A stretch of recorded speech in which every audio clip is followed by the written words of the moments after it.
Every now and then you'll catch yourself thinking a good game hasn't came out in a while. Then you look at your Steam library and you see there's possibly hundreds of games you've never even played. Hey everyone, my name's Bean. First off, hope you're doing well. Today I want to talk to you about an overlooked game called Q, a Neon Platformer.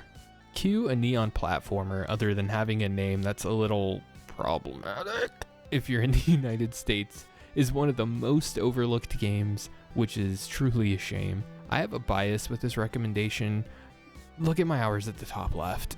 I have this amount of time played, and I just booted up the game, and I'm still finding secrets in the game. Still, after this amount of time. Now, that could be an indictment of my bad little brain, but I do think a lot of the secrets in this game have been hidden really well. This game to me has a special place, partially because of the aesthetic. The neon glow reminds me of being in the basement with one of my best friends when I was younger, and we would boot up the Atari. There's something really captivating about having this simple look with the gameplay that really draws you in. If you're not sensitive to this sort of thing, I would recommend turning off all the lights and just letting the screen take over. To me, it almost feels like a must while playing this game. Q, a Neon Platformer, feels a lot like Super Meat Boy, but it can be as frustrating as Jump King at times. It's just not quite as brutal. In a game like Jump King, it's one continuous map, versus a game like Q where if you fail, it's not so harsh. I honestly prefer the shorter failures because it allows the moment to be presented with a higher skill check of your platforming rather than a knowledge check like it is in Jump King. Now don't get me wrong, I am not saying one game is better than the other. I enjoy both very much. I used to speedrun Jump King, and I have a 5 minute and 56 attempt at a start to finish on the base game, so I have put in a lot of time into Jump King. When you first look at Q, a Neon Platformer, you're going to think that it's a very basic game. What may surprise you is there is a good amount of variety to the mechanics in this game. There's some ice levels that feel a little slick, there's wall running and climbing that feels very good, there's the weight of your character feels good, feels right, like you feel like a cube. Honestly, there isn't a single thing I can say that feels bad about the game.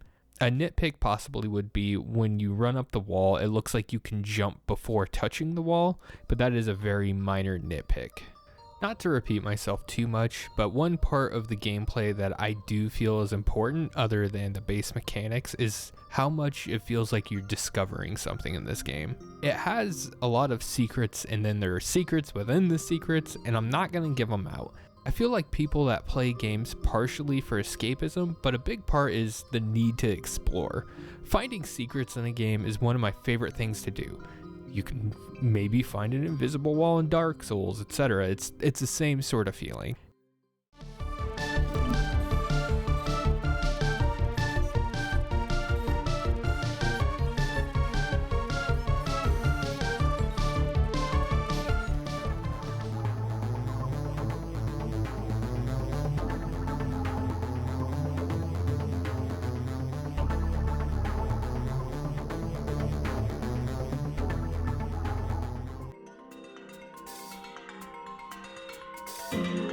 This is an odd thing to go over, but first time I played this game, I didn't have the music on.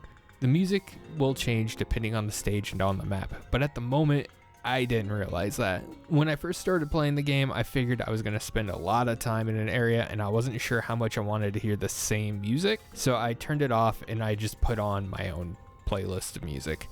So to me, when I look back at doing that, that was a little bit of a mistake.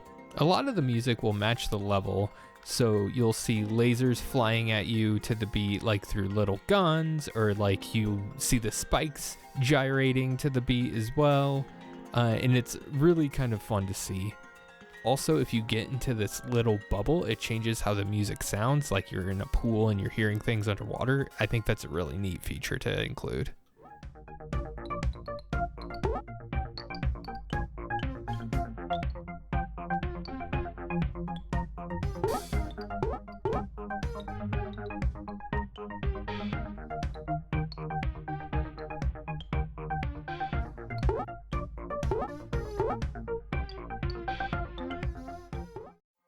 Q being overlooked really bothers me.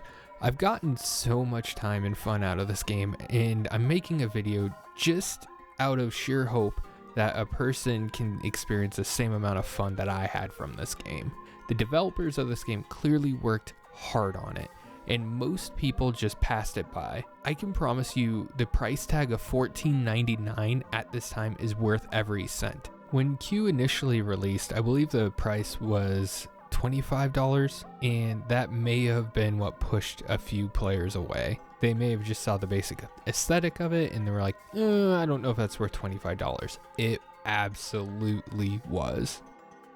At this point of the video, I would normally look at some Steam reviews, but since this game was so overlooked, there's hardly any reviews to look at all. So I'll read this one. Harder than waking up at 8 a.m. Yep, I agree. Who do I think this game would be very enjoyable for? Well, if you're a streamer and you enjoy playing rage games, you could play this. It's similar to Jump King and it's similar to Super Meat Boy. If you really enjoy platformers, you could also play this. It's a fantastic platformer with a ton of secrets, and whatever your approach is, just don't miss this game. Hey, thank you very much for watching this video. I hope you enjoyed it. If you like this format, leave a comment or subscribe. I would very much appreciate it. I know the begging for subscriptions isn't ideal, but we need some here. Anyway, thank you very much for your time. You have a good night. You have a good day, whatever you're doing, and hopefully I see you again. Bye-bye.